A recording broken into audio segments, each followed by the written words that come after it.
Hello friends, back to Bhavani lifestyle. இன்னைக்கு காலையிலேருந்து ஒரே நாங்கள் சுற்றிட்டு தான் இருக்கோம். காலையிலேருந்து ஏசி காரில் சுற்றிக்கிட்டு இருக்கோம். சும்மாலாம் கிடையாது.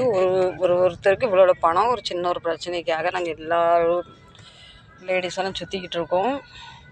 வரும்போது 2 வண்டியில் வந்து இப்போ ஒரு வண்டி பெரிய வண்டி இனோவாவா, எனது வண்டி பேர்லாம் தெரியல ஃப்ரெண்ட்ஸ். அதில் போய்கிட்டு இருக்கோம். நாங்கள் போன இடத்துல அந்த ஆஃபீஸ் வீடியோ எடுத்து நான் நினச்சேன். நான் மும்முரமாக கொஞ்சம் சீரியஸாக மீட்டிங் நடந்தனால நான் வந்து என்னால் ஒன்றுமே எடுக்க முடியல. ரொம்ப நாள் கழிச்சு இந்த சண்டே நல்லா சண்டே போச்சு. இல்லை சண்டேனா அது வேலைன்னு இருக்கும். வேலை இருக்குது, இருந்தாலும் இது கொஞ்சம் மெயின் வேலை இருந்தால் நாங்கள் வந்துட்டோம் பாருங்கள். இனி வீட்டில் போய் ஒரு ஆளுக்கு எவ்வளவு ஆச்சுன்னு நாங்கள் பிரிச்சுப்போம். நான் இப்போ 7-8 மாதம் கழிச்சு இப்போ காரில் உட்காந்துருக்கேன். இந்த காரில் உட்காந்து எனக்கு என் சொந்த வண்டி நான் வந்துட்டு நல்லா சில்லுன்னு இருக்குது. 1க்கு 2 கார் இருக்குது, ஆனால் ஒரு வண்டி எனக்கு யூஸ் இல்லை. வண்டி நல்லா சூப்பராக ஜம்முன்னு போய்கிட்டு இருக்கும். 10-15 நிமிஷம் நாங்கள் வீட்டுக்கு போயிடுவோம். சரி ஃப்ரெண்ட்ஸ், இன்றைய நாள் நல்ல நாளாக போச்சு. ஒரு ஏசி காரில் சுற்றியாச்சு.